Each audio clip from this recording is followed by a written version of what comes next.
Como é que o senhor tem visto o púlpito brasileiro, reverendo? Você pegou um assunto complicado, hein? Eu acho que nós vivemos uma das grandes crises no Brasil, a igreja evangélica brasileira, com os púlpitos. Rasos, muitos rasos, outros que perderam a sua finalidade de transmitir com fidelidade a palavra de Deus. A maior necessidade da igreja evangélica brasileira é de uma restauração dos púlpitos, é de que os púlpitos voltem para as Escrituras, é que os púlpitos voltem a afirmar, assim diz o Senhor. Nós precisamos de um reavivamento nos púlpitos. Por quê? Porque se o púlpito não está aliançado com a fidelidade à palavra de Deus, quanto mais se prega, pior fica. Pior fica. E infelizmente hoje há muitos púlpitos que torcem a palavra de Deus. Preocupantemente, às vezes até conscientemente, para alcançar determinadas, ou atingir determinados interesses pessoais ou vantagens pessoais.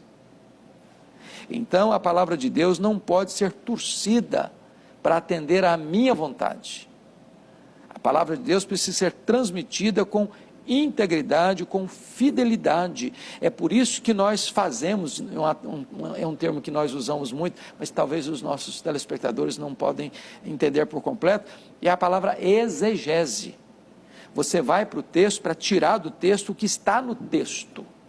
Eu não vou para o texto para impor ao texto as minhas ideias. Eu vou para o texto para tirar dele o que está lá, porque Deus não tem compromisso com a palavra do pregador.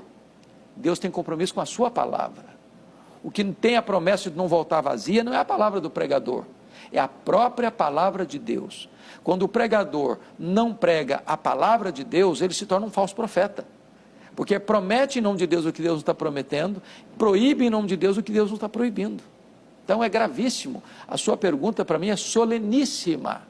Nós estamos precisando de uma restauração, de uma reforma e de um reavivamento nos púlpitos no nosso país. E como fazer isso, reverendo? Porque nós fizemos isso, uma reforma na liturgia, principalmente na parte de música. Eu lembro quando eu era criança, a parte de música era muito desprestigiada na nossa igreja, cantava-se de forma arrastada, né? Os crentes eram chamados de cordeiros por causa do mestre, mestre. Lembra desse? Lembro. Que é muito bonito, por sinal, mas não é cantado assim, né? Então aí vieram os Vencedores por Cristo e outras bandas e revolucionaram a parte de música na igreja, às vezes até com um pouco de exagero. Há cultos em que tem muito mais música do que pregação, né? Por uma razão. Por exemplo, quando a pregação é fraca, outra coisa é para você preencher esse vazio, esse espaço.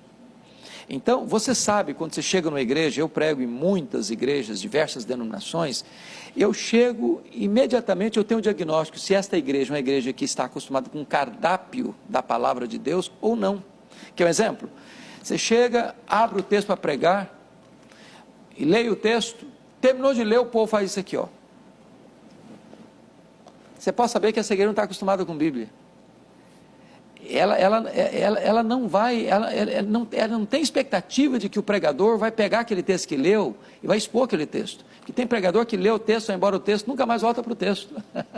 Então, uma igreja acostumada com a exposição da Bíblia, ela vai acompanhar.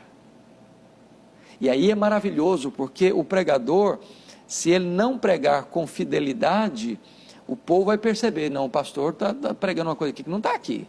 Mas não é isso que o texto está dizendo. Então nós precisamos ensinar o nosso povo a amar a palavra de Deus, expondo a palavra de Deus, para que quando terminar o sermão, o povo não esteja, que pregador fantástico. Não, a questão não é essa, que texto maravilhoso, que verdade gloriosa, que Deus sublime. Então, não vai se encantar com o pregador, vai se encantar com a pregação. Amém, glória a Deus.